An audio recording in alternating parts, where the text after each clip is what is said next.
I'm Jim Meyer. I'm a retired pastor in the ELCA, the Evangelical Lutheran Church in America.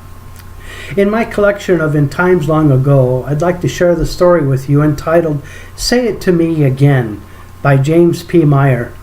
This is Ruth's story. One of the greatest things that ever happened in my life was when I was 16 years old. I was on the phone with a friend when we were interrupted on the party line. A voice of one of the neighbors butted in saying, "The war is over! The war is over!" Oh, I immediately reacted by jumping up and down with excitement, right there on the phone, screaming and shrieking for joy. My parents came over and I told them the war was over, and they started jumping too. My folks never went anywhere. Never left the farm except for church or to get groceries. But on this day, we all got into our brand new 1919 Overland car and went into town. Arriving there, everyone was in the streets, laughing and singing and dancing. The bells were ringing, train whistles were blowing, and there was just general rejoicing. We heard parades were going on in other towns and everywhere too. A man was leading a goat down the street that was carrying a big sign that read, "We got the Kaiser's goat." One of my friends was to be married, but had to break off the engagement because her fiancé, who was in the army, was to leave on this day for overseas. Just at the last minute, as he was boarding the train, word came of the armistice. And all the soldiers jumped off the train. What a great wedding present that was.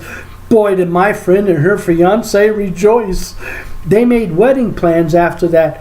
I think I smiled the whole day long on that armistice day. The end. I wonder what event took place that stopped your work, school, or activity.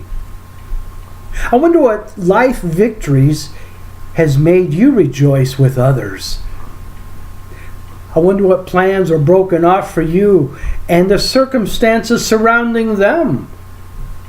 I wonder what new plans you settled on to build your life. Our family room reflections.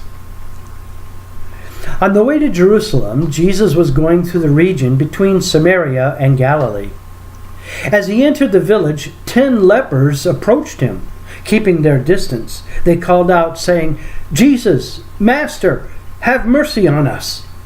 When we saw them, he said to them, "Go and show yourselves to the priests." And as they went, they were made clean. Then one of them, when he saw that he was healed, turned back, praising God with a loud voice. He prostrated himself at Jesus' feet and thanked him. And he was a Samaritan. Then Jesus asked, "Were not 10 made clean? But the other 9, where are they? Was none of them found to return and give praise to God except this foreigner?" Then he said to him, "Get up and go on your way. Your faith has made you well." From Luke chapter 17, 11 through 19. And now our recollections. What is your story of thankfulness and celebration? How have you built your life, and what has guided you? What are you most thankful for that you praise God with a loud voice?